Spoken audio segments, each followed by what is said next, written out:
Assalamualaikum warahmatullahi wabarakatuh. Alhamdulillah, salatu wassalamu ala rasulillah wa ala alihi wa ashabihi wa man tabi'ahum bi ihsanin ila yaumiddin, amma ba'd. Ikhwati fiddin, azanallahu wa iyyakum. Alhamdulillah, pada kesempatan kali ini kita bisa bersua di tempat yang insyaallah dimuliakan oleh Allah Subhanahu wa taala. Karena tujuan kita hadir di sini adalah untuk mengamalkan apa yang diperintahkan oleh Allah Subhanahu wa taala, dan untuk menuntut ilmu. Naam. Insyaallah pada kesempatan kali ini, sebagaimana yang sudah disampaikan oleh panitia, bahwa kita akan membahas tentang satu perkara penting dalam kehidupan, yakni tentang hak suami istri. Ya. Kenapa ikhwan fillah azanallahu wa iyyakum? Karena dengan memenuhi hak dan kewajiban sebagai suami istri, maka keluarga itu akan bisa menegakkan agama Allah Subhanahu wa taala. Ya. Nah, ini juga nih yang harus kita perhatikan ketika hendak menikah. Ya, jangan sampai niat kita hanya untuk apa? Hanya untuk melampiaskan hawa nafsu. Kenapa kita menikah? Ya, apa tujuannya kita menikah? Kan kalau tidak menikah bisa saja kan? Banyak orang yang tidak menikah tapi hidup sama-sama, punya anak sama-sama banyak. Tapi kenapa kita pilih menikah? Karena di situ adalah bukti bahwasanya kita taat kepada Allah. Karena selain pernikahan tidak disukai oleh Allah Subhanahu wa taala. Ya.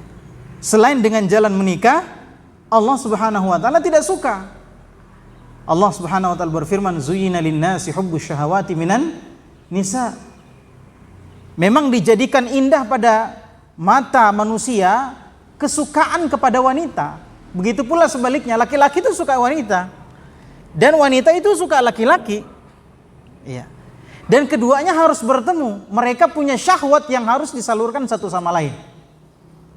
Bagaimana caranya? Ada dua caranya. Ya, ada yang diridhoi oleh Allah, ada yang tidak disukai, yang dimurkai oleh Allah. Ketika kita menikah, berarti kita memilih jalan yang diridhoi oleh Allah Subhanahu wa taala. Nah, berarti dengan menikah itu kita melakukan satu ketaatan kepada Allah Subhanahu wa taala. Akan tetapi ketika seseorang menikah, maka ada banyak hal yang harus diketahui. Ya, ada banyak hal yang harus diketahui karena banyak sekali orang yang menikah kemudian dia tidak tahu tujuannya apa, dia tidak pelajari ilmunya bagaimana, akhirnya keluarganya menjadi keluarga yang tidak mendapatkan ketenangan. Ya, keluarganya menjadi keluarga yang tidak mendapatkan apa yang menjadi tujuan pernikahan. Ya. Nah, yakni ketenangan. Nah, ikhwati fillah sallallahu alaihi wasallam. Jadi pembahasan tentang pernikahan ini panjang sekali, ya. Bisa lama sekali kalau kita bahas, akan tetapi sebagaimana permintaan panitia, ya, di sini ada yang masih jomblo, ada. Ada. Sudah nikah semua ya? Mana? Oh, ini jomblo. Iya. Ada juga persiapan jomblo. Persiapan jomblo. Iya.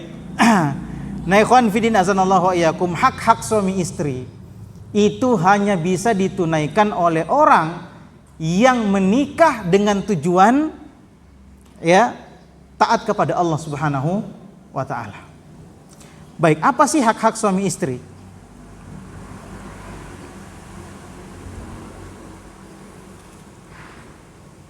Jadi ada banyak akad ya. Akad itu artinya kalau dalam bahasa artinya ikatan, ya, perjanjian.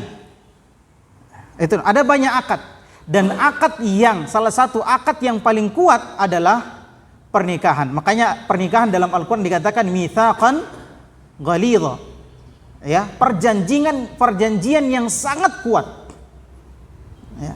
Perjanjian yang sangat berat, yakni pernikahan.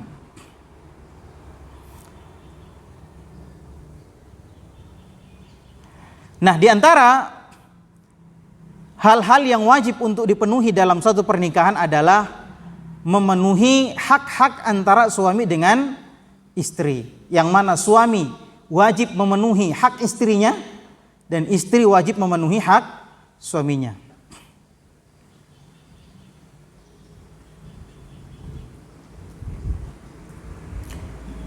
Allah Subhanahu wa taala berfirman, "Walahunna mithlul ladzi 'alaihinna bil ma'ruf walirrijali 'alaihinna darajah wallahu 'azizun hakim." Allah Subhanahu wa taala berfirman, wanita itu memiliki hak terhadap suaminya sesuai dengan kewajiban yang mereka laksanakan.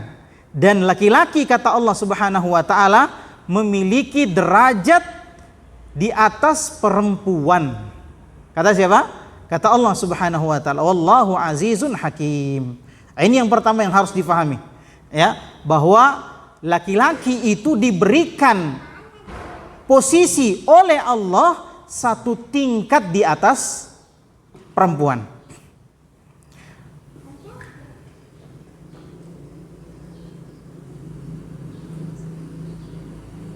Baik, kita langsung saja ya.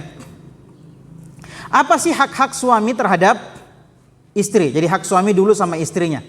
Ya, kita dahulukan suami karena panitianya suami. Ya, kalau panitianya istri, maka kita dahulukan hak-hak istri ya. Jadi seperti itu. Yang pertama, dan ingat ini wajib diamalkan atau wajib dipenuhi oleh seorang wanita sesuai dengan kemampuannya. Ya, laki-laki juga jangan terlalu menuntut lebih dari apa yang dimampu oleh perempuan. Iya. Yang pertama adalah al-istimta'u bizaujah.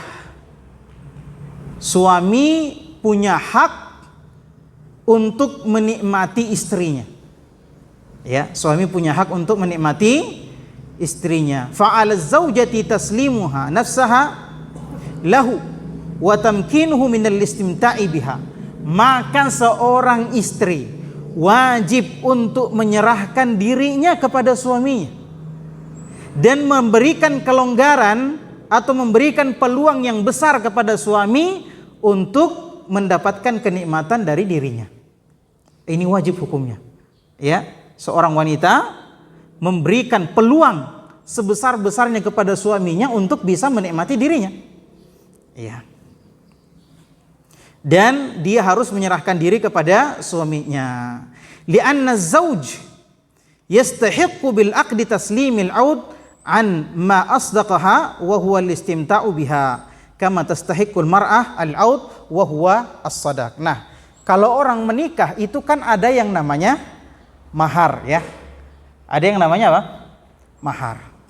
Nah, mahar ini menjadikan kalau laki-laki sudah kasih sama perempuan, maka mahar ini menjadikan laki-laki tersebut berhak untuk mendapatkan kenikmatan dari istrinya.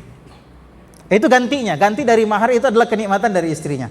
Sebagaimana istrinya karena dia dinikmati, maka gantinya adalah sang suami harus bayar mahar. Ya. Maka di antara pendusta, ya, di antara pendusta adalah kalau ada laki-laki yang tidak membayar maharnya. Apa hukumnya? Kalau ada laki-laki yang menikahi perempuan kemudian tidak dibayar maharnya. Ya. Jadi mahar, nanti kita ada pembicaraan tentang ini ya, dalam hak-hak istri. Ya. Suami wajib memberikan hak istri berupa mahar. Insyaallah kita akan bahas tentang ini. Baik. Wa mata ma talaba ar-rajulu zawjatahu wujiba 'alaiha ta'atuhu fi dzalika ma lam yamna'ha min mani'in syar'i aw mani'in fi nafsiha kamaradin wa nahwihi. Ya. Dan setiap suami menginginkan istrinya, ya, setiap suami menginginkan istrinya untuk dinikmati, maka wajib bagi seorang istri, wajib itu apa? Ya, wajib itu apa? Berpahala kalau diamalkan dan berdosa kalau ditinggalkan. Ya, jadi jangan seorang istri berpikir kalau dia memenuhi haknya suaminya, maka suaminya enak-enak saja gitu. Tidak.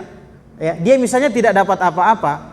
Ya, maka seorang istri wajib membentuk mindsetnya, cara berpikir bahwa kalau saya memenuhi hak-haknya suami saya, ya, kewajiban saya sama suami saya, maka saya mendapatkan pahala dari Allah.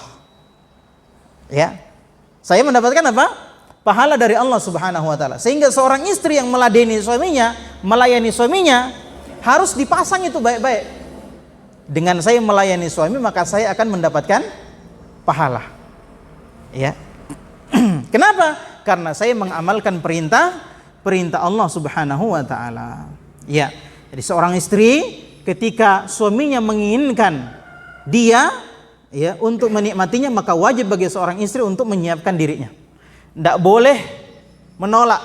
Bahkan disebutkan wa in kanat ala tanawur, meskipun istrinya sedang masak. Ya, misalnya Pak Budi panggil istrinya, "Mak, sini dulu, Mak."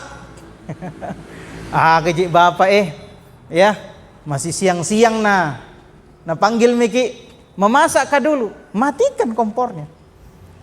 Aku kalau ditanya, "Masak apa?" "Masak nasi." Pakai rice cooker lagi. Ya kan, banyak betul alasannya. Datang. Selama tidak ada penghalang secara syariat. Apa penghalang syar'i? Seperti istrinya haid atau nifas. Itu baru dia boleh menolak. Menolak dengan cara apa? Dengan cara yang baik. Ya.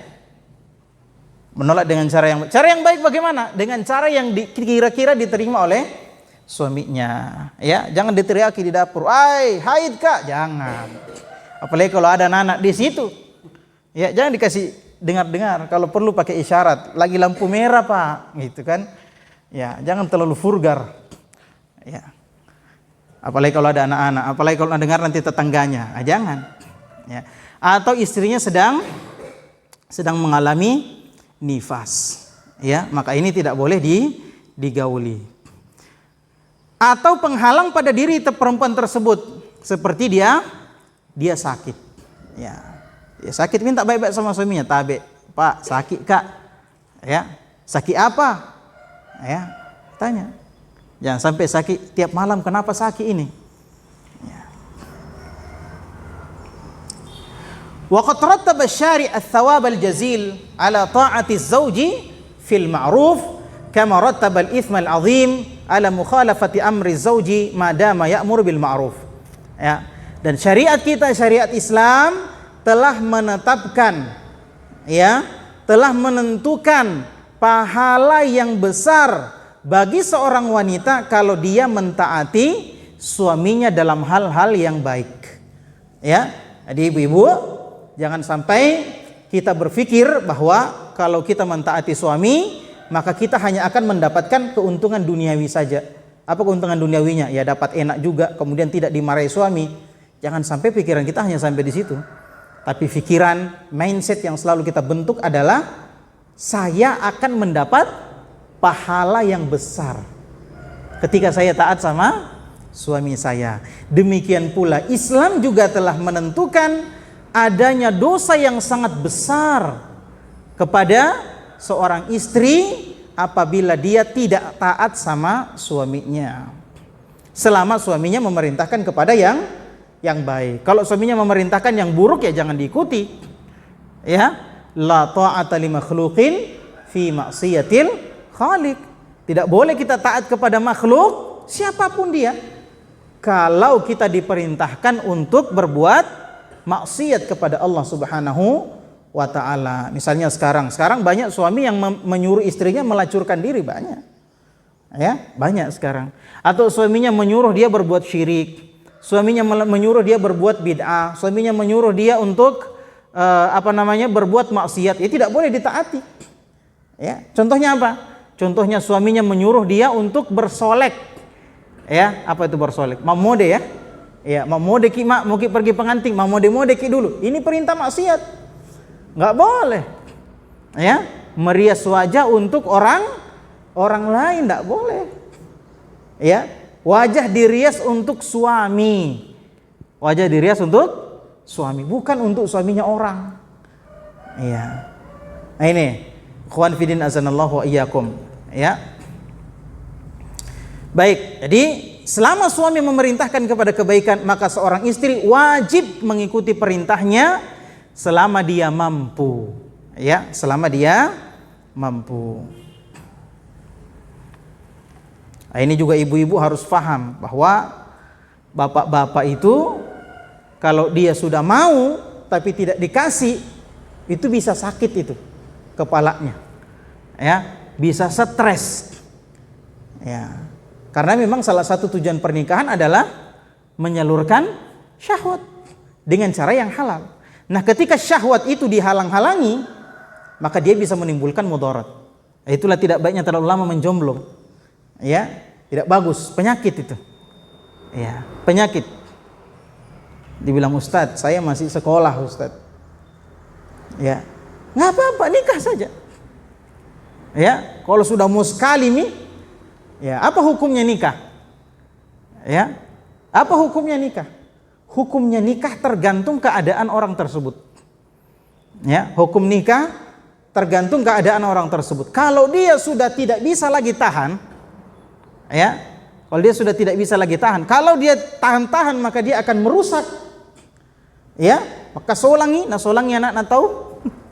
Ya, dia rusaki dirinya, dia rusaki anaknya orang, maka dia sudah wajib menikah. Ya, sudah wajib menikah. Kenapa? Karena kalau tidak menikah dia bisa menimbulkan mudarat yang lebih besar. Ya. Yang kedua, kalau dia masih bisa tahan. Dia masih bisa tahan, kemudian dia punya tujuan yang besar, misalnya belajar. Ya, misalnya belajar, masih kuliah. Kalau dia kuliah bisa oleng nanti kalau dia kuliah sambil menikah. Tapi dia masih bisa tahan. Maka ini sunnah. Ya, Rasulullah SAW bersabda, "Ya ma'syarasy syabab, man istata'a minkumul ba'ah falyatazawwaj." Ya, falyatazawwaj fa innahu aghaddu lil basar wa ahsanu lil farj. Kata Rasulullah SAW, wahai para lelaki, barang siapa yang sudah mampu di antara kalian ba'ah, ya, memberikan nafkah baik batin maupun zahir, ya, maka hendaklah dia menikah. Karena itu lebih bisa menundukkan pandangan dan lebih bisa menjadi benteng untuk syahwat. Ya, makanya Rasulullah SAW, ya, kalau dia duduk-duduk kemudian Rasulullah melihat ada perempuan yang membuat Rasulullah berhasrat, maka Rasulullah langsung pergi ke istrinya. Biasa itu Rasulullah cerita-cerita, ya, dengan para sahabat ada perempuan lewat, maka Rasulullah tiba-tiba masuk, keluar sudah basah rambutnya. Seperti itu. Kalau dia jomblo mau masuk kemana? Nah, tiba-tiba basah rambutnya, pertanyaan ini dari mana ini orang? Iya kan?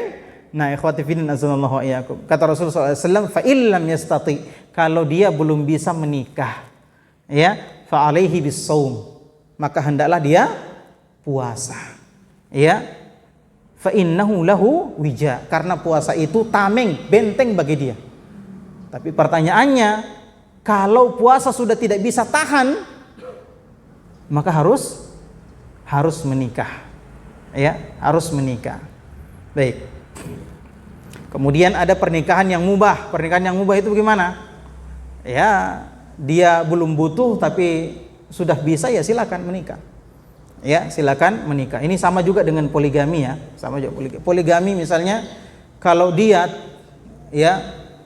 tidak menikah lagi, kemudian dia bisa merusak, ya, maka dia akan menimbulkan mudarat yang lebih besar daripada manfaatnya. Maka dia wajib poligami. Ya. Sama hukumnya. Ada juga pernikahan yang diharamkan. Pernikahan yang diharamkan itu seperti apa? Ya, ada laki-laki yang tidak punya syahwat terhadap perempuan. Ya. Kalau dia menikah, maka dia akan menyiksa perempuan tersebut. Ya. Kalau dia menikah, dia hanya akan menyelamatkan nama baiknya. Wah, masa saya disebut laki-laki tapi tidak punya istri? Maka dia pun akhirnya menikah karena malu. Maka pernikahan seperti ini diharamkan. Ya. Kenapa? Karena seorang laki-laki, nanti kita bahas, seorang laki-laki wajib menjimai, ya, istrinya. Wajib menjimai istrinya. Paling sedikit 1 kali selama 4 bulan. Itu paling sedikit. Ya, tidak boleh kurang dari itu. Nah, insyaallah kita akan bahas ya. Baik.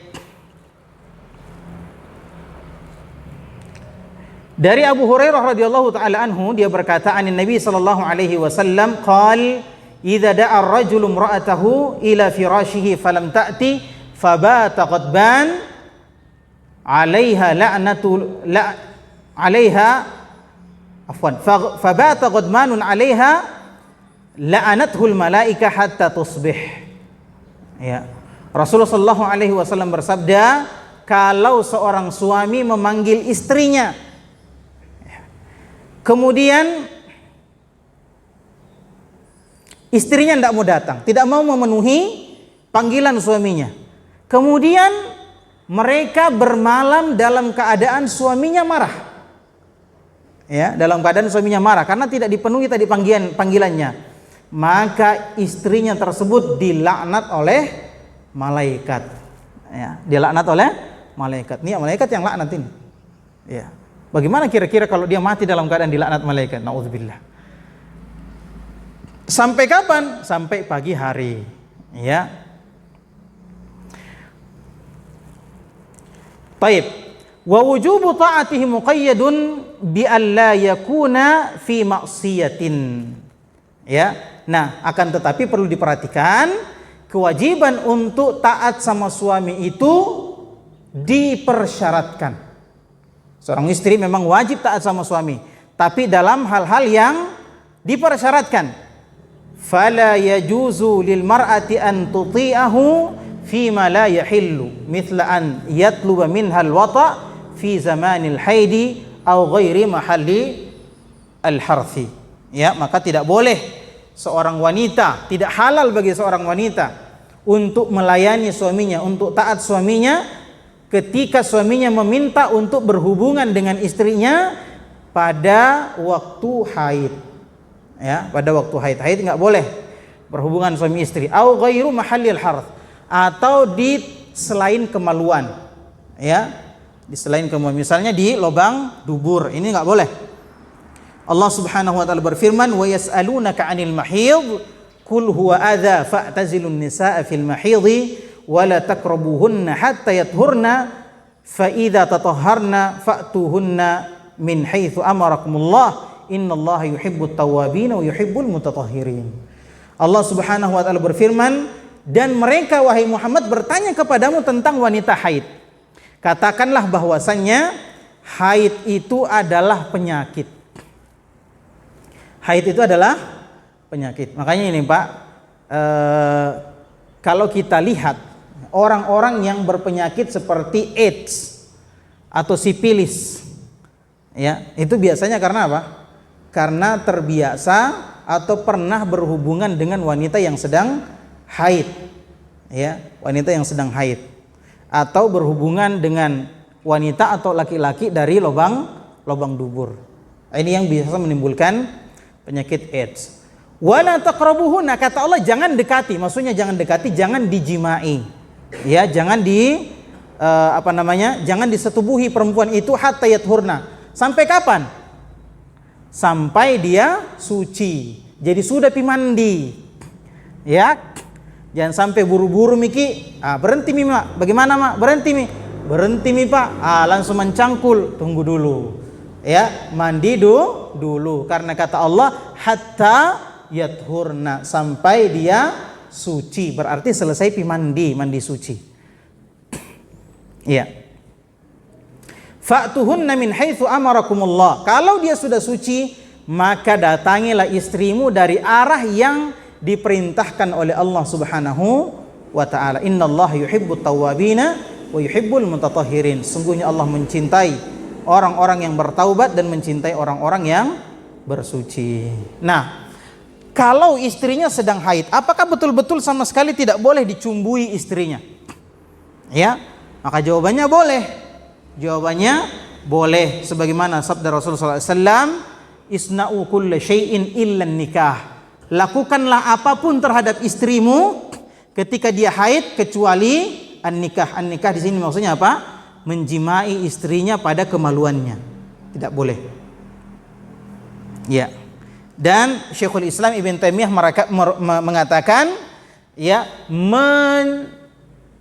menyetubuhi istri pada saat istri sedang nifas itu hukumnya sama dengan menyetubuhi istri ketika dia sedang haid. Sama-sama tidak diperbolehkan, sama-sama diharamkan, tidak boleh. Ya.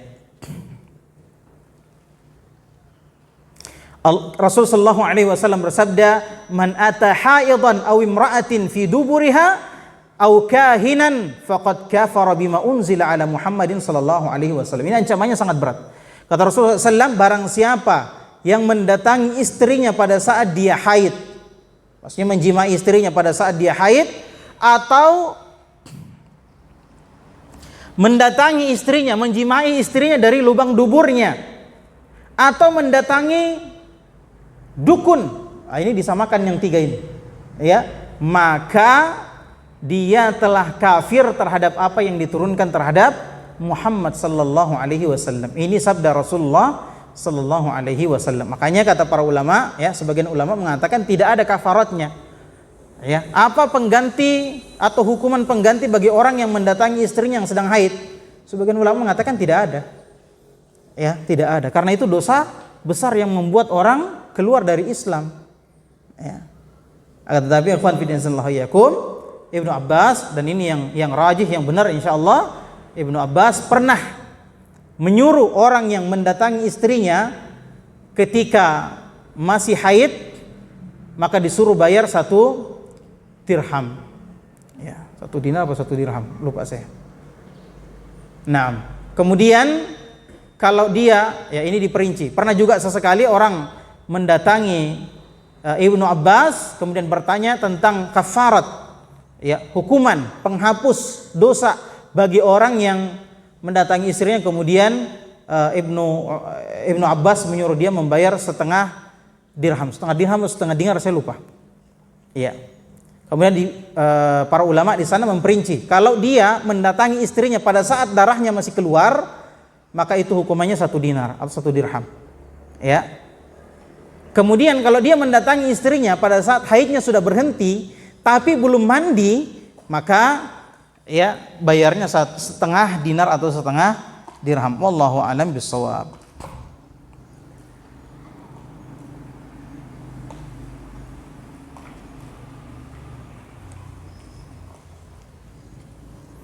Nah, pertanyaannya, apakah betul-betul tidak boleh mendekati istri sama sekali ketika dia sedang haid? Maka jawabannya boleh, sebagaimana yang kita sebutkan tadi, isna'u kulla syai'in illa nikah. Ya, boleh kamu melakukan apa saja sama istrimu ketika dia haid, kecuali ya memasukkan kemaluanmu di kemaluannya, itu tidak boleh. Ya, itu tidak boleh. Nah, di sini ada contoh, ya, sebagaimana diriwayatkan oleh Aisyah radhiyallahu taala anha, bahwasanya Rasulullah pernah, ya, kalau istri-istrinya itu haid, maka istrinya disuruh pakai sarung. Ya, disuruh pakai sarung. Ya, kemaluannya ditutupi. Kemudian Rasul sallallahu alaihi wasallam mencumbui istrinya. Ya, kemudian Rasul sallallahu alaihi wasallam mencumbui istrinya. Ini kata Aisyah radhiyallahu taala anha. Nah, di sini Syekhul Islam Ibn Taimiyah memperjelas. Kata Syekhul Islam Ibn Taimiyah, lakinna lahu an yastamti'a minal haid wan nufasa bima fawqal izar wa sawa'un istamta'a minhuma aw minha bifamihi aw biyadihi aw birijlihi falaw wata'aha fi batniha wastamna jaza walau istamta'a bifakhidhaiha fa fihi jawazihi niza'un bainal ulama wallahu alam. Kata Syekhul Islam bin Taimiyah, seorang laki-laki boleh seorang suami boleh mencumbui istrinya, ya, ketika istrinya sedang haid atau nifas dengan cara memakaikan sarung, ya, memakaikan sarung, ditutup kemaluannya, ya, maka dia boleh bercumbu dengan istrinya dengan mulut istrinya atau oral seks yang kita kenal biasa dengan oral seks. Meskipun ini menjadi khilaf para ulama apakah boleh menggunakan mulut atau tidak. Ya, sebagian ulama tidak membolehkan. Kenapa? Karena lidah itu digunakan untuk membaca Al-Qur'an, ya, berzikir, maka tidak tidak pantas dikenai atau digunakan untuk melakukan hal yang seperti itu. Tapi sebagian ulama membolehkan, ya.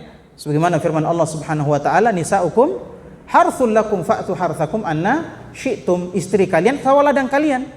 Maka ya, datangilah sawaladang kalian, datangi istrimu dari arah manapun yang kamu suka. Ya. Nah, dan tidak ada nas, tidak ada dalil yang terang benderang dalam hal ini yang melarang seorang suami untuk bercumbu dengan mulut istrinya. Wallahu a'lam bishawab. Iya. Atau dengan kakinya. Iya. Apabila dia mencumbui istrinya di atas perutnya, ya, maka itu diperbolehkan. Ya. Nah, kata Syekhul Islam Ibn Taimiyah, tapi ada khilaf di antara para ulama apakah boleh. Ya, tadi kan disuruh pakai sarung. Kemudian di atasnya itu boleh dinikmati oleh suaminya. Bagaimana kalau pahanya? Ya, bagaimana dengan pahanya?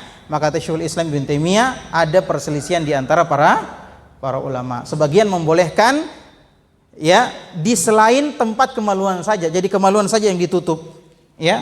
Yang ke bawah boleh dinikmati, yang ke atas juga boleh dinikmati. Ya, sebagian mengatakan tidak, yang di atas saja boleh dinikmati. Wallahu a'lam bishawab. Baik. Ini hak pertama. Ya, hak pertama saya sudah lama ya. Ya, berapa menit ini? Apa hak pertama tadi? Menikmati istrinya. Wa min haqqiz zauji at-ta'dibu 'inda an-nushuz wal khuruji 'ala ta'atihi. Di antara hak suami adalah menghukum istrinya. Ya, atau apa istilahnya? Mendisiplinkan. Ya. Mendisiplinkan istrinya ketika istrinya melakukan nusyuz. Ya, nusyuz itu apa? Pembangkangan. Ya, pembangkangan terhadap suami. Ya, maka boleh didisiplinkan, ya, bahasa kita ya. Atau tidak mentaati suaminya, maka ini boleh dihukum. Allah Subhanahu wa taala berfirman, "Wallati takhafuna nusyuzahunna fa'idhuhunna wahjuruhunna fil madhaji' wadribuhunna fa in ata'nakum fala tabghu 'alaihinna sabila." Ini surah An-Nisa ayat 34. Nanti dilihat di situ ayatnya, ikhwan, dicatat karena di situ ada urutannya, urutan menghukum istri ketika istri melakukan pembangkangan. Kata Allah Subhanahu wa taala, dan istri-istri kalian yang kalian takutkan pembangkangannya, maka yang pertama dinasihati. Dinasihati dulu dengan cara yang baik. Ya. Kalau dia tidak mau mendengar, maka dihajar. Dihajar itu diboikot. Diboikot di mana? Diboikot di ranjang. Ya. Kalau dia tidak mau mendengar, dinasihati tidak mendengar, maka kita boikot di ranjang, dihajar namanya. Bagaimana caranya? Ya. Ibnul Qayyim Al-Jauziyah berkata, yang pertama dengan tidak berhubungan intim dengan istri. Ya, tidak berhubungan dengan istri, terutama saat istri sedang butuh. Ya. Ini saya kira agak berat ya, karena biasanya kita yang butuh. Ya. Kita yang butuh biasanya, laki-laki yang butuh, maka ini agak berat. Ya. Kemudian yang kedua kata Ibnul Qayyim Al-Jauziyah, tidak mengajak istri berbicara. Ya, tidak diajak bicara, ya, tapi masih tetap berhubungan intim. Ya, bagaimana caranya? Ya, pintar-pintarnya kita saja, ya, ditarik kah atau bagaimana kah, ya. Kemudian yang ketiga kata Ibnul Qayyim, mengeluarkan kata-kata yang menyakiti istri. Ya, dihukum perasaannya, ya, ketika kita berhubungan di ranjang, ya. Bagaimana yang menyakiti istri? Ya, setiap wanita berbeda. Ya, setiap wanita berbeda. Maka suami paling tahu kata-kata apa yang bisa menyakiti istrinya. Ya. Nah, ini saya kira agak lebih ringan bagi kita ya. Ya, tapi tidak boleh dijelek-jelekkan, tidak boleh. Ya. Bilang, wah mukamu jelek sekali, enggak boleh begitu. Ya. Sementara kita berhubungan intim kita bilang begitu, ya hancur perasaannya. Kemudian pisah ranjang, ya, pisah ranjang, ya.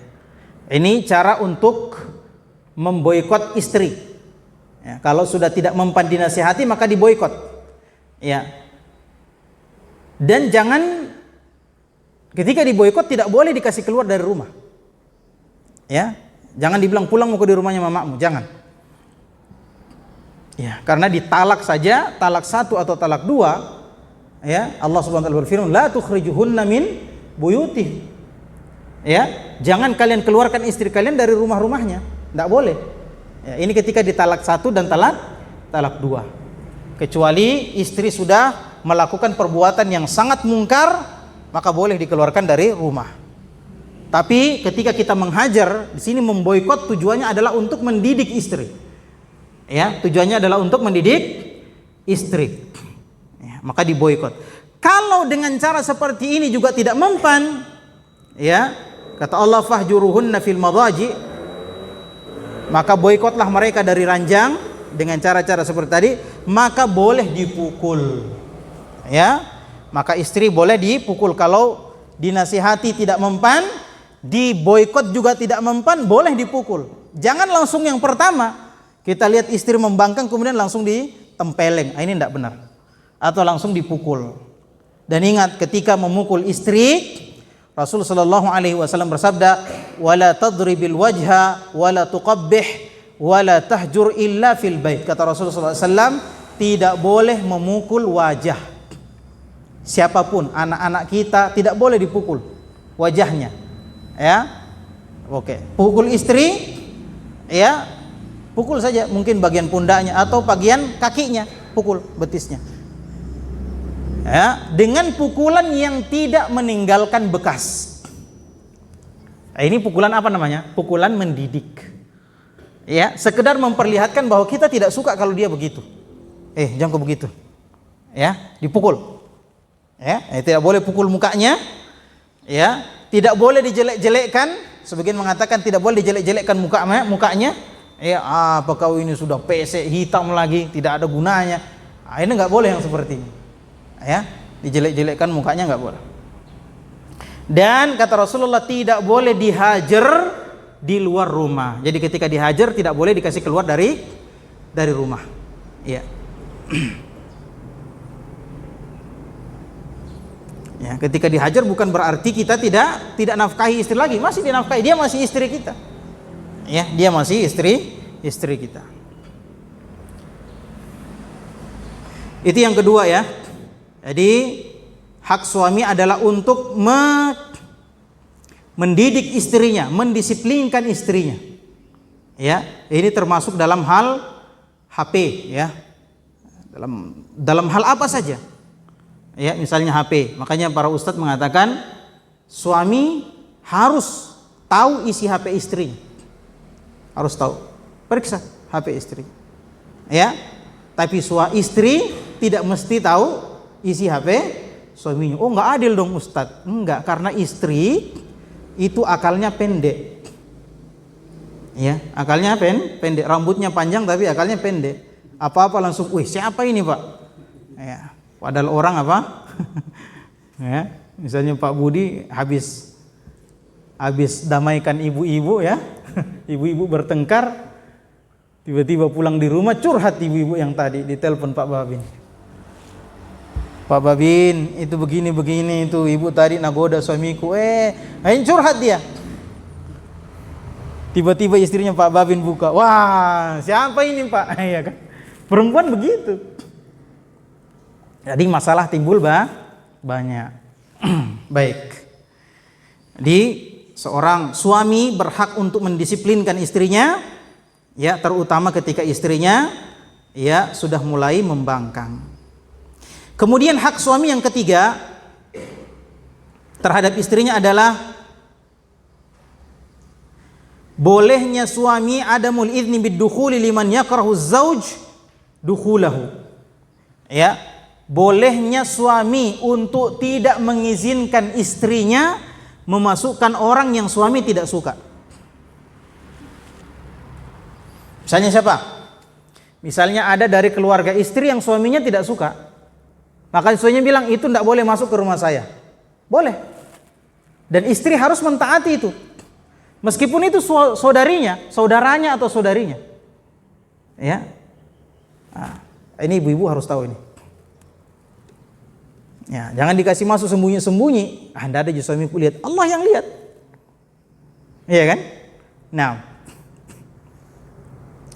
sebagaimana hadisnya Abu Hurairah radhiyallahu taala anhu bahwasanya Rasul sallallahu alaihi wasallam bersabda, "La yahillu lil mar'ati an tasuma wa zawjuha syahid illa bi idnihi wa la ta'dhan fi baitihi illa bi idnihi." Ya. Kata Rasul sallallahu alaihi wasallam, tidak halal bagi seorang perempuan untuk berpuasa pada saat suaminya sedang ada di rumah. Maksudnya puasa sunnah, ya. Kalau istri mau puasa sunnah, maka minta izin dulu sama suami. Ya. Ayah atau apa? Sayang, babes, ya. Mau kak puasa sunnah? Boleh, Ji. Ya. Kalau suaminya bilang boleh, Ji, boleh. Ya, maka boleh. Kenapa? Karena nanti suaminya mau, kemudian istrinya gunakan alasan apa? Puasa. Ya. Nah, sekarang pertanyaannya, kalau istrinya puasa sunnah, kemudian suaminya minta, bagaimana solusinya?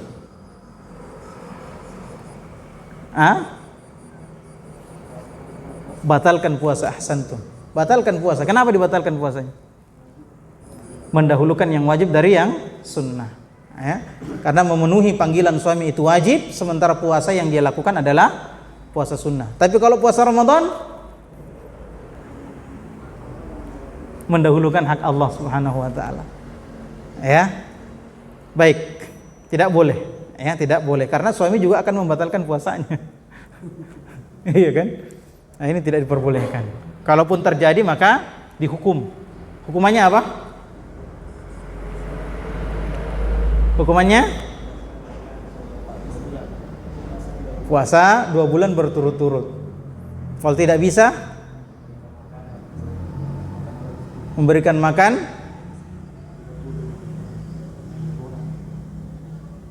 30 hari atau 30 orang miskin? 30 orang. Terus kalau tidak bisa, ada yang terlewat. Ayo.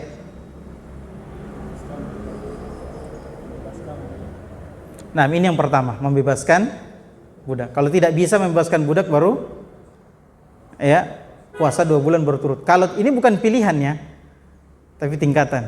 Kalau tidak bisa, baru memberikan makan. Taib.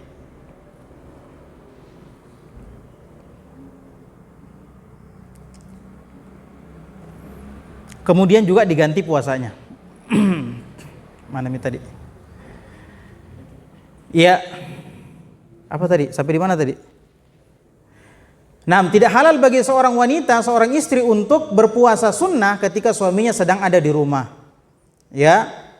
Kemudian tidak boleh seorang istri mengizinkan seseorang masuk ke rumahnya tanpa izin suaminya. Ya. Wal haditsu mahmulun ala ma idza kanat la ta'lam ridha az-zawji bihi. Bagaimana kalau istri tidak tahu ini suami saya mengizinkan atau tidak ya? Ini kalau ini orang ini saya kasih masuk, suami saya mengizinkan atau tidak ya? Dia tidak tahu apakah suaminya izinkan atau tidak. Maka disebutkan di sini larangan ini termasuk kalau istri tidak tahu apakah suaminya ridho atau tidak. Kalau dia tidak tahu ini suami saya ridho sama orang ini atau tidak, maka dia tidak boleh kasih masuk orang tersebut ke dalam rumahnya. Amma law alimat ridha az-zawj bidzalika fala haraja 'alaiha idza kana min maharimi. Adapun kalau dia tahu bahwasanya oh ini tidak apa-apa masuk rumah saya, ya, suami saya ridho, ya. Kalau itu mahramnya maka tidak tidak masalah. Kalau itu mahramnya. Ya, tapi kalau bukan mahramnya boleh nggak dikasih masuk? Misalnya suaminya ridho, misalnya Pak Desa datang. Ini suami saya ridho sama Pak Desa kalau saya kasih masuk. Boleh nggak? Tidak ada suaminya. Ya tidak boleh. Ya, kalau bukan mahramnya. Baik, kemudian hak suami yang berikutnya adalah tidak boleh keluar rumah kalau tidak atas izin suami. Iya, seorang istri tidak boleh keluar rumah kalau tidak atas izin suaminya. Imam Al-Qurtubi berkata, "Asy-syari'atu tafihatun biluzumin nisa'i buyutihin wal inkifafu anil khuruji minha illa li darurah." Kata Imam Al-Qurtubi, syariat kita jelas menentukan bahwa seorang wanita harus tetap tinggal di rumahnya. Seorang wanita harus tetap tinggal di rumahnya. Dan tidak boleh keluar dari rumahnya kecuali sangat-sangat penting, kecuali darurat. Dan wanita-wanita salaf seperti ini. Ya. Disebutkan bahwasanya istrinya Imam Ahmad itu keluar dari rumahnya hanya 3 kali. Istrinya Imam Ahmad keluar dari rumahnya hanya 3 kali. Yang pertama ketika dia dinikahi oleh Imam Ahmad, maka dia dibawa ke rumahnya Imam Ahmad. Itu kali pertama dia keluar dari rumahnya. Kali yang kedua ketika dia pergi naik haji sama suaminya. Ini yang kedua kalinya dia keluar rumah. Tidak pernah keluar rumah selain itu. Yang ketiga kalinya dia keluar rumah ketika dia dibawa ke kuburan. Ya, ketika dia dibawa ke kuburan. Maka ikhwan fillah azanallahu wa iyyakum, seorang laki-laki harus punya apa? Punya kecemburuan terhadap istrinya. Imam Ahmad kalau lagi terima tamu kemudian istrinya kedengaran sendalnya, Imam Ahmad marah. Bayangkan itu. Ya, betapa cemburunya seorang laki-laki kepada istrinya. Harus seperti itu.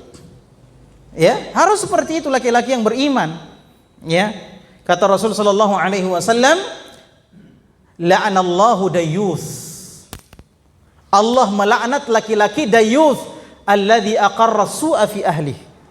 Yaitu orang yang membiarkan kejelekan terjadi pada keluarganya. Ya, dia tidak tahu istrinya kemana, istrinya sama siapa, anak perempuannya kemana, anak perempuannya sama siapa, enggak tahu dia. Ya, ini. Tidak punya kecemburuan. Ya, pernah suatu ketika seorang datang kepada Rasul sallallahu alaihi wasallam ketika Rasulullah duduk-duduk dengan para sahabatnya. Kemudian orang ini berkata, "Ya Rasulullah, saya melihat istri saya dengan si fulan." Ya, laki-laki lain. Maka Sa'ad pun berdiri. Sa'ad bin Abi Waqqas berdiri, dia cabut pedangnya. Ya, kata Sa'ad, "Kalau itu istri saya sudah kupenggal kepalanya." Apa kata Rasulullah SAW? "Afara'aitum ghirata Sa'ad?" Tidakkah kalian melihat kecemburuannya Sa'ad? Dan Allah lebih cemburu daripada itu. Allah lebih cemburu karena Allah sudah berikan petunjuk, ya, tapi dia masih menyimpang.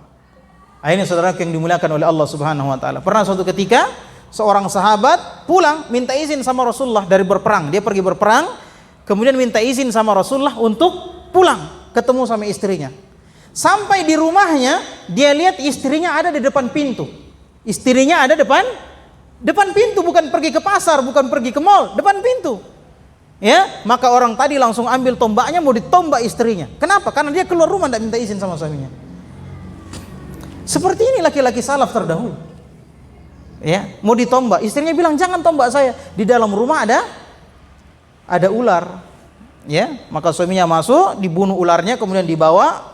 Ternyata ularnya itu kembali hidup dan menggigit orang tadi. Orang tadi meninggal, sahabat itu. Ya.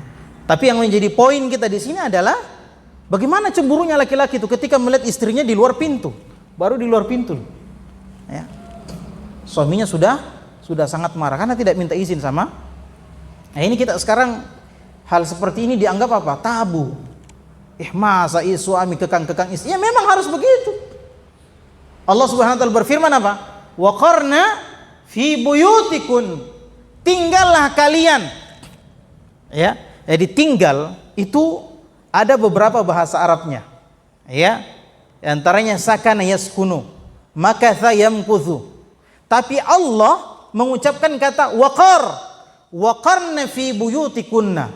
Ya, waqar ini sebagian ulama mengatakan dari makna wiqar. Ya, wiqar itu artinya apa? Tenang. Tenang. Maksudnya apa? Istri disuruh tinggal di rumah supaya dia tenang. Kalau istri suka keluyuran, itu yang bikin istri tidak senang. Nah, termasuk HP ya. Istri suka main main Facebook, itu sama. Badannya tidak keluar tapi matanya keluar. Ini yang bikin istri tidak tenang di rumah. Keluar dia lihat laki-laki ganteng, ya. Sama, perempuan juga punya syahwat. Perempuan juga punya syahwat. Ya, maka yang menundukkan pandangan itu bukan cuma laki-laki, perempuan juga. Apa rela seorang suami yang beriman membiarkan istrinya melihat laki-laki ganteng? Rela tidak? Ya, lihat nonton televisi, nonton sinetron. Masa antum tidak cemburu? Antum tidak cemburu? Istrinya antum nonton laki-laki ganteng. Iya enggak? Karena istrinya antum sering melihat laki-laki ganteng, antum jadi jelek. Iya enggak? Iya kan? Sama dengan laki-laki. Laki-laki kalau suka lihat perempuan cantik, bagaimanapun istrinya jadi jelek di rumah. Ya. Rasul sallallahu alaihi wasallam bersabda, "Idza kharajatin nisa'u min baitiha al-mar'atu aurah." Wanita itu adalah aurat. Idza kharajatil mar'atu min baitiha istashrafa syaitan. Kalau perempuan keluar dari rumahnya, maka dia akan dihias-hiasi oleh syaitan. Makanya antum mbak lihat istrinya antum secantik apapun istrinya antum di rumah, kalau antum suka lihat perempuan di luar rumah, ya meskipun yang di rumah lebih cantik, setan akan menghias-hiasi perempuan yang di luar rumah. Meskipun dia tidak lebih cantik daripada istrinya antum, tapi antum lihat dia lebih menggoda. Kenapa? Karena antum tidak tundukkan pandangan. Ya, makanya perempuan kata Rasul kalau keluar rumah dihias-hiasi oleh syaitan. Sekarang antum pikir istrinya antum keluar rumah dihias-hiasi oleh syaitan di mata laki-laki lain. Masa antum tidak cemburu? Cemburu tidak? Cemburu, maka biarkan istrinya antum di rumah. Ya, biarkan istrinya antum di rumah. Ini untuk kebaikan bersama. Ya, ini untuk kebaikan bersama. Nah. Tapi boleh tidak diizinkan? Ya. Kata Ibnu Daqiqil Id, "Inna man ar-rajuli lin-nisa'i minal khuruji masyhurun mu'tad." Perkara seorang laki-laki melarang istrinya suka keluyuran, suka keluar rumah, kata Ibnu Daqiqil itu adalah perkara yang populer, yang orang semua tahu. Ya, orang semua paham. Ya, tidak ada yang mencela zaman salafus saleh. Ya, kalau ada orang larang istrinya keluar, tidak ada yang cela. Sekarang saja itu yang banyak yang cela. Oh itu istrinya itu tidak pernah keluar rumah, itu tidak tahu mati mi kapang di dalam, busuk mi istrinya. Banyak. Itu setan semua tuh. Ya, ya, kita jangan tertipu oleh perkataan setan seperti ini. Nah, ini biasa. Para ulama terdahulu biasa. Ya. Akan tetapi kalau istri minta izin dan minta izinnya untuk sesuatu yang diperbolehkan dalam syariat, maka boleh diberikan izin. Tapi bukan berarti kalau istri dikeluarkan, diizinkan keluar, berarti dia boleh bermaksiat. Bukan berarti seperti itu. Ya, kalau istri diizinkan oleh suaminya keluar rumah, bukan berarti mereka boleh tabarruj. Boleh apa? Berhias. Apa sih makna tabarruj itu? Kata Rasulullah kata Allah Subhanahu wa taala, "Wala tabarrajna tabarrujal jahiliyatil ula." Dan janganlah kalian wahai para wanita bertabarruj seperti tabarrujnya wanita-wanita jahiliyah yang pertama. Apa maksudnya tabarruj? Para ulama diantaranya Imam Mujahid, muridnya Ibnu Abbas, mengatakan apa? Yang dimaksud tabarrujnya tabarrujnya wanita-wanita jahiliyah yang pertama adalah mereka berjalan di antara para lelaki. Ya, banyak laki-laki, ada tuh perempuan di situ. Itu tabarruj jahiliyah. Ya, jalan itu. Ya, maka pernah suatu ketika Rasulullah SAW keluar dari masjid, melihat laki-laki dan perempuan campur-campur di jalanan. Ya, kata Rasulullah, wahai para wanita, minggir. Apa yang dikatakan oleh para wanita itu? Protes? Tidak. Karena Rasulullah SAW yang bersabda, maka sami'na wa ata'na. Para perempuan itu langsung minggir. Bahkan ada yang sampai pakaiannya lecet gara-gara rapat di tembok. Saking rapatnya dia di tembok. Seperti ini sebenarnya Islam, Pak. Ya. Dan kita kan sadar itu. Ya, Anda laki-laki sadar betul kalau ada perempuan cantik pasti tidak tahan lihatnya. Iya kan? Apalagi kalau sudah terbiasa lihat perempuan cantik. Ya, sekarang menundukkan pandangan, Pak, susah. Ya, sangat susah. Sekarang ini kita mau tunduk, kenapa hanya dilihat? Maksudnya apa? Menundukkan syahwat, melakukan sesuatu yang menghindarkan kita dari syahwat terhadap perempuan tersebut. Itu namanya menundukkan pandangan. Ya, bukan berarti begini, enggak. Ya. Tetapi apa? Tidak peduli. Ya, tidak peduli. Baik. Dalil yang membolehkan seorang laki-laki mengizinkan istrinya keluar. Dalil-dalil di antaranya adalah yang pertama, suatu ketika, jadi ini disebutkan oleh Al-Imam Bukhari dalam bab kitab tafsir ya.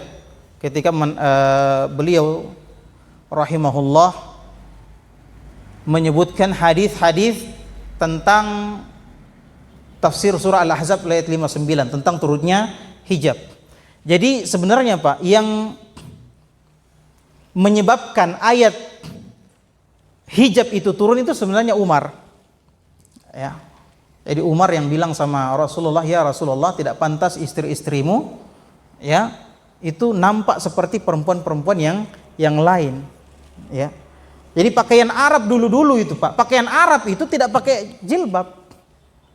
Iya pakai jilbab. Kemudian pakaiannya banyak yang tembus pandang. Sama kayak kita orang Bugis ya. Ada namanya baju bodoh. Ya. Kira-kira seperti itu. Pakaian orang-orang Arab terdahulu. Makanya tidak benar kalau dikatakan jilbab cadar itu pakaian Arab. Itu enggak benar itu. Itu pakaian Islam. Ya, pakaian Islam. Baik, ketika turun ayat itu ya, karena Umar mengatakan seperti itu, maka Allah menurunkan ayat tersebut. Akhirnya diwajibkan untuk berhijab. Nah, suatu ketika jadi tertutup semua dari atas sampai di bawah ya. Ya, dari atas sampai di bawah tertutup semua. Maka suatu ketika Umar melihat Saudah. Ya, Umar melihat Saudah. Disebutkan di situ pada waktu malam ya, lailan. Ya. Kemudian di salah seorang dosen kami dulu ketika belajar tentang hadis ini, yang dimaksud lailan di situ adalah sore hari. Ya, sore hari ketika Rasulullah sedang makan malam. Kenapa disebut sore hari? Karena Rasulullah makan malamnya itu sebelum maghrib. Ya. Makan malamnya Rasulullah itu sebelum maghrib. Ya ta'asya. Maka Saudah ini imra'atun jasimah, disebutkan oleh siapa? Ibnu Hajar dalam Fathul Bari, bahwasanya Saudah itu imra'atun jasimah, perempuan yang badannya gemuk. Saudah itu ya, badannya gemuk. Jadi dia pakai pakaian itu kelihatan, oh ini Saudah ini. Ya. Nah, suatu ketika Umar keluar ketemu dengan Saudah di luar rumah. Apa kata Umar? Wahai Saudah, ya, kenapa kamu keluar malam-malam dengan pakaian seperti ini? Kamu itu masih dikenal orang. Ya, kamu punya ciri-ciri fisik yang dikenal orang, kata Umar. Akhirnya Saudah pergi melapor kepada Rasul sallallahu alaihi wasallam. Ya, maka Rasul sallallahu alaihi wasallam mengatakan, qad adzinallahu lakunna an takhrujna li hawaijikunna.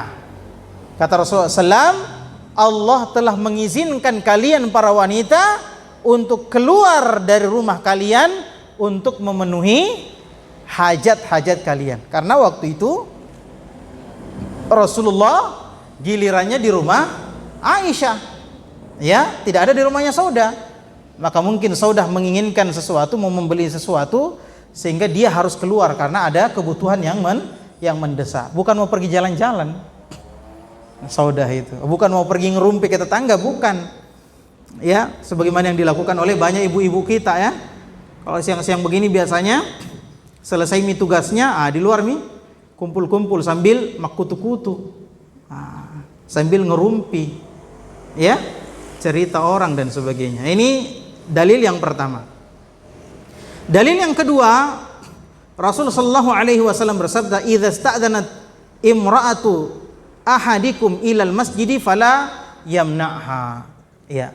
Kalau istri salah seorang di antara kalian minta izin ke masjid, maka janganlah kalian larang. Ya. Meskipun salat di rumah itu lebih baik daripada di masjid. Tapi kalau perempuan mau ke masjid, maka jangan dilarang, dengan syarat perempuan tersebut jauh dari fitnah, ya, jauh dari menimbulkan syahwat, ya. Kalau dia mau keluar, mau pergi masjid pakai baju yang banyak sekali hias-hiasannya, pakai cadar sih tapi ada butterfly-nya, ini boleh nggak? Ya nggak boleh seperti ini, cadar tapi pakai butterfly, itu menghias, ya. Karena pakaian tujuannya adalah untuk menutupi perhiasan, menyembunyikan perhiasan, bukan untuk jadi hiasan. Ya, tidak boleh pakai parfum dan hal-hal yang menarik syahwat yang lainnya.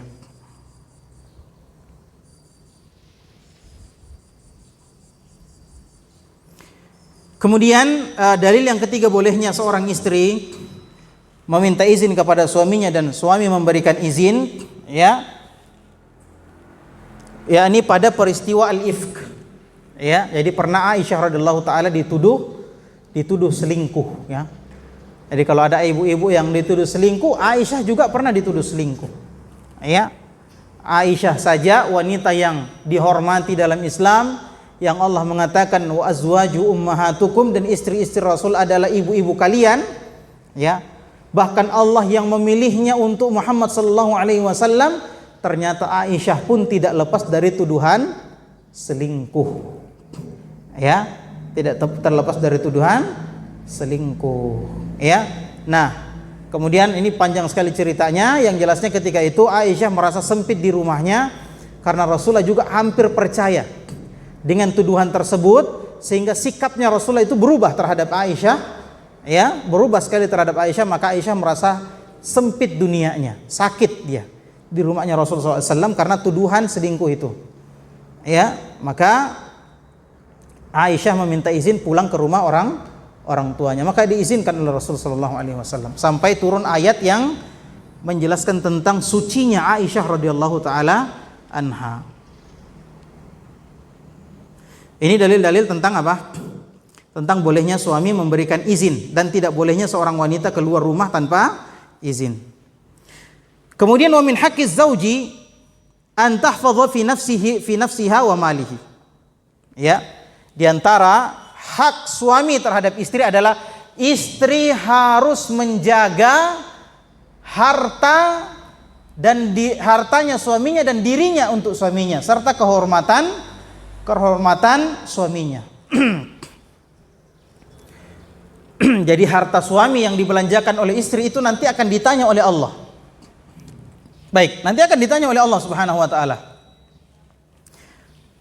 Kemudian menjaga dirinya, jangan kalau suami pergi, ya, istri juga, ya, sembarang bikin.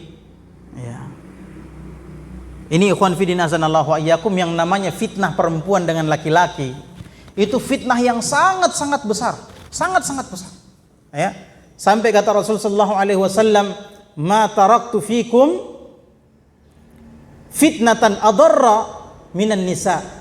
Ya, kata Rasulullah sallallahu alaihi wasallam, aku tidak meninggalkan untuk laki-laki cobaan yang lebih besar daripada perempuan. Ya, tidak ada cobaan yang lebih besar. Maka jangan apa? Jangan menggampang-gampangkan. Wah, ini Ustadz Ji ini. Ya, enggak apa-apa kita chatting-chatting mesra. Oh, enggak boleh. Ya, akan bertanya-tanya, enggak boleh meskipun dia ustadz. Ya, meskipun dia sudah lama ngaji.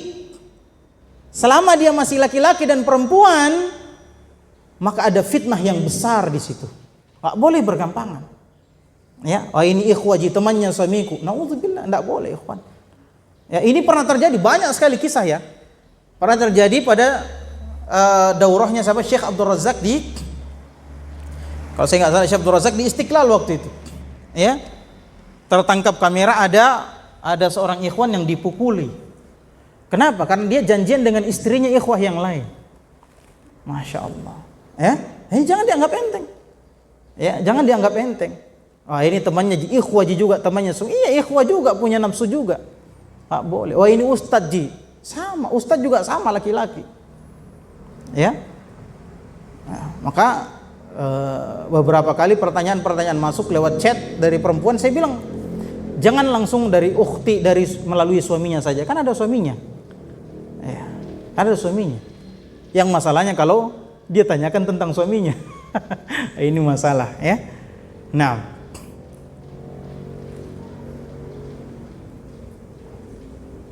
ya, jadi ini banyak sekali kasus ya. Pernah juga ada kasus, ini kita ceritakan saja kasusnya ya kawan, supaya kita lebih tahu contoh konkret bagaimana syaitan menggoda. Jadi juga ada dulu pernah 2 orang laki-laki yang sudah mengaji, disebutkan sudah mengaji. Saking akrabnya sampai ketika salah seorang di antara mereka mau pergi, dia pesan sama temannya, tolong ya, kalau ada kebutuhannya istri saya tolong dibantu ya. Ya. Iya, karena teman dekat seperti itu. Akhirnya iya saya bantu nanti. Ya. Akhirnya suatu ketika ya kawan, si istri yang ditinggalkan suaminya ini pergi kerja, itu nitip sesuatu sama teman suaminya. Nitip sesuatu. Akhirnya sudah itu dibelikan, datang dibawa ke rumahnya. Ya, datang dibawa ke rumahnya, kemudian dibilang kasih masuk saja di dalam. Ya, kasih masuk saja di dalam. Bukakan pintu, kasih masuk saja di dalam. Akhirnya sang laki-laki tadi bawa masuk barangnya, ternyata perempuan itu ada di samping pintu, di belakang pintu, ditutup. Kemudian perempuan itu sudah dalam keadaan tidak berbusana. Akhirnya terjadi perzinahan. Ya, jadi jangan digampangkan ini. Meskipun kita sesama ikhwah sudah lama ngaji, jangan digampang-gampangkan berhubungan istri kita dengan ikhwan, ya, jangan. Ya. Apalagi tegur-tegur, Masya Allah, cantiknya istrinya, ada istrinya di situ. Harusnya Anda cemburu istri Anda dipuji-puji cantik. Iya kan? Nah, harus punya kecemburuan. Kata Rasulullah SAW tadi La'anallahu dayyuth. Allah melaknat laki-laki yang tidak punya kecemburuan sama keluarganya. Ya. Keluar, Masya Allah, ini juga akhwat-akhwat ini, Masya Allah saya lihat ini ada kebiasaan buruk. Kalau sama ikhwan, ya, sama ustadz, Masya Allah luar biasa, ya, jaga hijabnya luar biasa. Tapi kalau sama penjual ikan, ya Allah, digombal-gombal, sambalu kasih kurang-kurang nih. Ya, apa mi? Ya Allah. Padahal penjual ikannya juga laki-laki. Ya, ke pasar belanja digombal-gombal. Ya Allah, seakan-akan tidak ada batas. Nauzubillah, ya. Ini.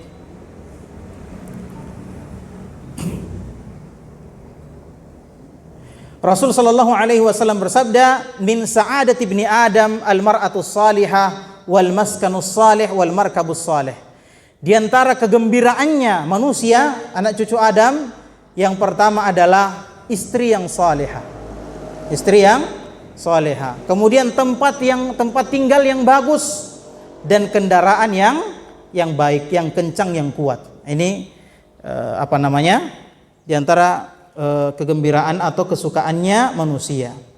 Nabi sallallahu alaihi wasallam bersabda, "Mastafadul mu'min ba'da taqwallahi ta'ala khairan min zaujatin salihah."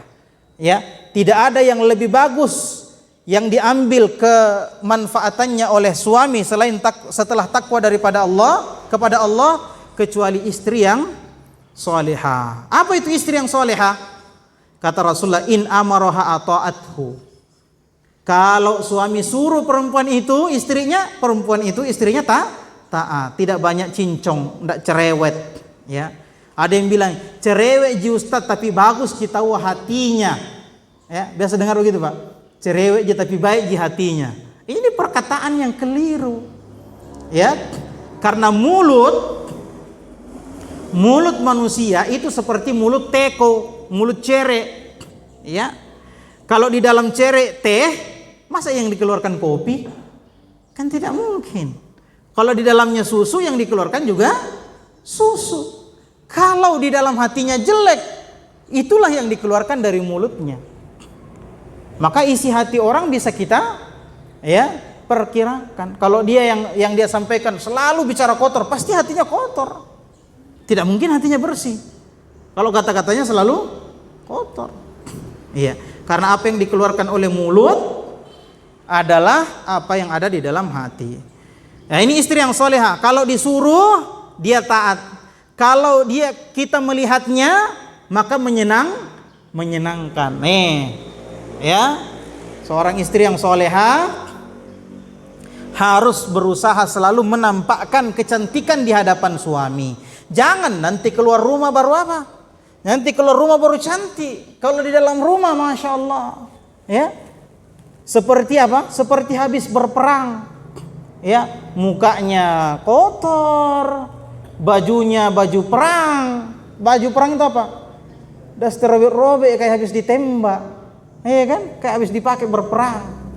Ya, bau bawang nih, banyak mingusnya anaknya di situ, la ilaha illallah. Ya, sementara suaminya di kantor ketemu sama cewek-cewek cantik, iya kan? Iya. Pergi ke bank, apa dibilang sama pegawai bank? Ya, assalamualaikum Pak, ada yang bisa kami bantu? Kan? Enaknya didengar. Pulang ke rumah, istrinya sudah kasar perkataannya, iya kan? Tidak tahu apa Nabi saking mengelumi, ya Allah. Ya. Ini bagaimana ini? Iya. Jadi itu bukan ciri-ciri perempuan yang soleha. Soleha, perempuan soleh kalau kita lihat menyenangkan, selalu senyum di hadapan suaminya. Ya, ini nanti senyum kalau ada maunya. Ya Allah. Ini senyum pasti ada maunya istriku ini. Bahaya istri yang begini. Ya. Ditanya, "Kenapa kok lagi senyum-senyum?" Enggak ji apa? Bisa kita jalan-jalan dulu ke sana, ada yang mau beli. Nah, itu kan. Ya. Nah.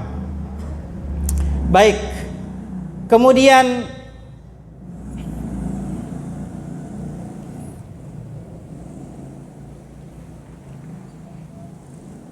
tak potong dia.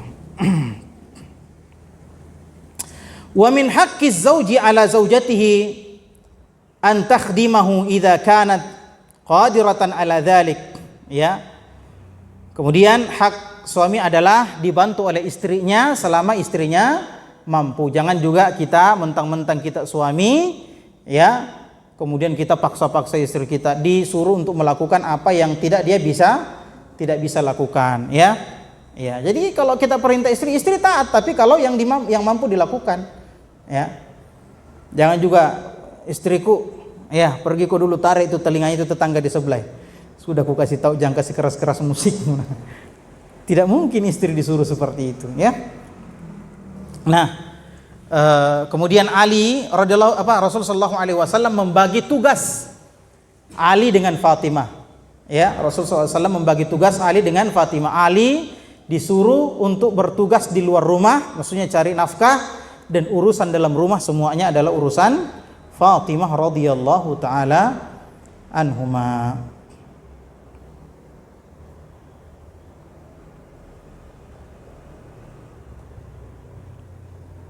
Nah, kalau misalnya istrinya tidak mampu, kemudian suaminya mampu untuk membayar pembantu, maka ya sang istri boleh mencari pembantu kemudian digaji oleh suaminya. Kemudian hak suami terhadap istri yang lain adalah ya istri menemani suaminya dalam perjalanan jauh, ya. Istri menemani suaminya dalam perjalanan jauh atau berpindah-pindah rumah. Ya, karena Rasul sallallahu alaihi wasallam dan sahabat-sahabat beliau itu mengadakan safar bersama istri-istri mereka. Ini sebagian dari hak-hak suami terhadap istri. Ini saya lihat sudah ngantuk ya. Memang waktu-waktu tidur ini. Tapi kita bahas dulu sebentar ikhwan tentang sedikit saja ini hak-hak istri terhadap suaminya. Apa haknya istri? Yang pertama, hak istri terhadap suami adalah membayar mahar. Ya. Membayar mahar. Apa itu mahar? Ya, pemberian suami terhadap istrinya untuk menghalalkan kemaluannya. Itu namanya mahar. Ya. Dan mahar yang paling baik adalah yang paling ringan. Mahar yang paling baik adalah yang paling ringan. Yang paling ringan bukan berarti paling murah, bukan ya. Paling ringan. Kalau beda-beda, kemampuannya orang beda-beda. Ada yang kalau 10 juta berat, tapi kalau ada juga yang 10 juta ringan bagi dia, kan gitu. Ya, maka tergantung kemampuan orang. Ini wajib diberikan oleh seorang suami setelah menjimai istrinya. Ya. Allah Subhanahu wa taala berfirman, "Wa atun nisaa shadaqatihinna nihla." Dan berikanlah kepada perempuan istri-istrimu ya mahar-mahar mereka sebagai pemberian yang direlakan. Wala yahillu lizauji an ya'khudha syai'an min mahriha illa biridhaha wa tibi nafsiha. Seorang suami kalau sudah memberi mahar, maka dia tidak boleh ambil lagi mahar itu meskipun sedikit.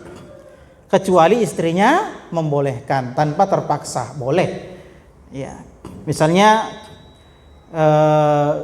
maharnya misalnya apa? Maharnya 100 juta. Ya, maharnya 100 juta. Kemudian setelah menikah tidak ada modalnya suaminya, istrinya bilang, "Ya, ambil ini kembali pakai modal." Itu boleh. Ya. Kalau dia bujuk juga istrinya, "Bagaimana sayang? Ya, kita mau berdagang ini tidak ada modal ini." Istrinya bilang, "Oh, sudah ambil saja ini, bikin jadi modal. Yang penting kita sudah bersatu." Ya sudah, boleh. Ya, tapi kalau diambil tanpa keridoannya atau dipaksa maka tidak diperbolehkan. Dan yang namanya mahar itu adalah bagiannya perempuan. Bapaknya juga tidak berhak. Ya. Bapaknya juga tidak berhak. Ia milik perempuan. Ya.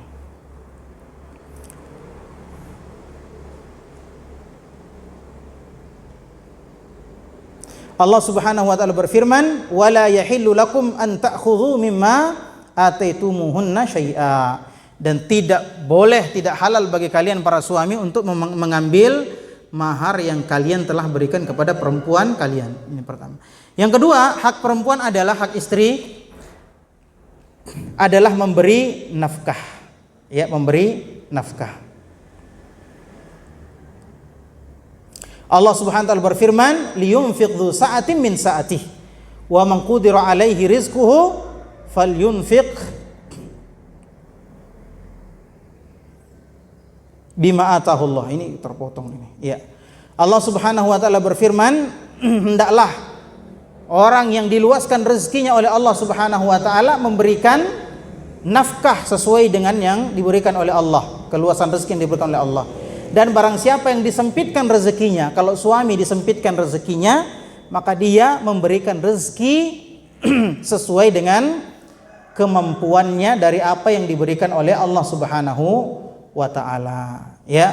Dan memberikan nafkah kepada istri inilah yang menjadi sebab ya laki-laki itu diberikan keutamaan. Allah Subhanahu wa taala berfirman, "Ar-rijalu qawwamuna 'ala an-nisa bima faddalallahu ba'dahum ba'dha wa bima anfaqu."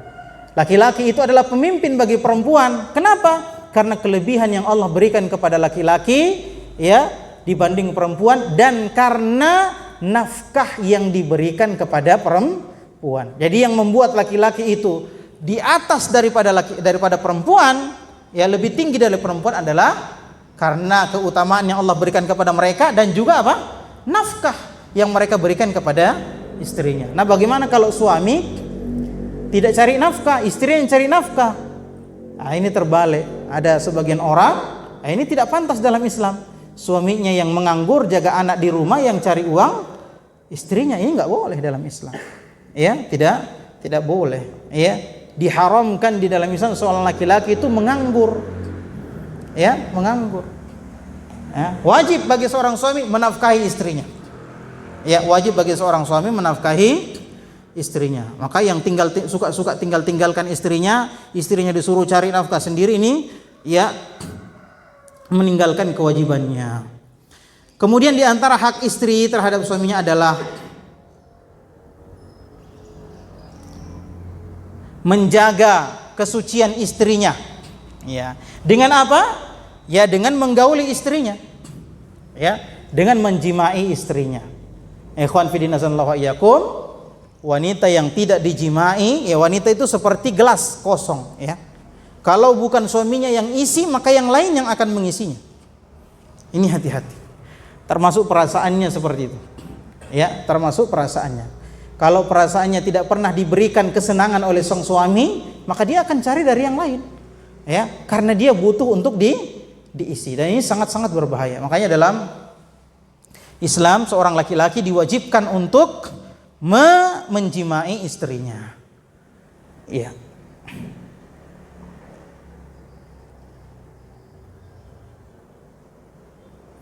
Jadi madhabnya Imam Abu Hanifah, Imam Malik, Imam Ahmad, semuanya sepakat mengatakan bahwa seorang suami wajib untuk berjima dengan istrinya. Paling rendah tadi apa? 1 kali 4 bulan. Ya, 1 kali dalam 4. Itu paling sedikit sudah itu. Ya, paling sedikit. Kalau tidak mampu, maka seorang istri boleh minta cerai. Ya, kenapa? Karena haknya tidak dipenuhi. Haknya tidak dipenuhi. Kemudian yang terakhir dari hak istri adalah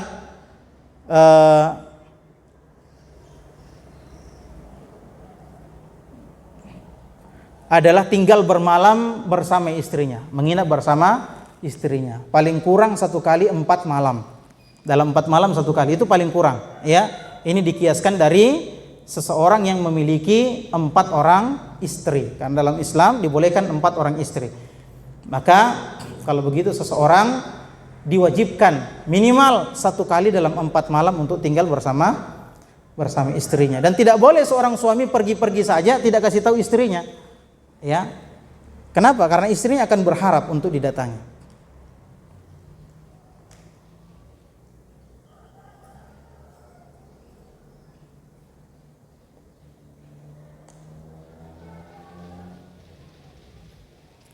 Kemudian hak di antara keduanya adalah yang harus dipenuhi adalah saling apa? Saling bermuamalah dengan cara yang baik, ya. Utamakan kelembutan di dalam rumah tangga, ya. Jangan segala sesuatunya langsung diselesaikan dengan ya pukulan atau teriakan dan sebagainya. Ya, Rasulullah SAW bersabda, "Ma wada'allahu ar-rifqa fi syai'in illa zana, wa ma naza'ahu min syai'in illa syana." Tidaklah Allah meletakkan kelembutan pada sesuatu kecuali pasti akan Allah perbaiki, dan tidaklah Allah menarik kelembutan dari sesuatu kecuali Allah pasti akan merusaknya. Baik, ini materi yang sangat-sangat panjang, ikhwan. Saya kira antum mungkin butuh istirahat, ya. Maka kita cukupkan sampai di sini. Kalau ada pertanyaan, atau kita cukupkan saja, ya. Ya. Oh, ada pertanyaan, silakan. Salam.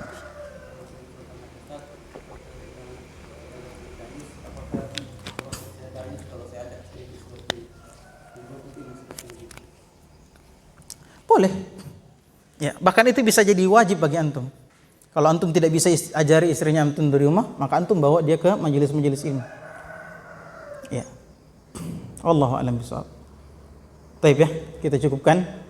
Subhanakallahumma bihamdik asyhadu an la ilaha illa anta astaghfiruka wa atubu ilaik wa akhiru da'wana alhamdulillahirabbil alamin. Assalamualaikum warahmatullahi wabarakatuh.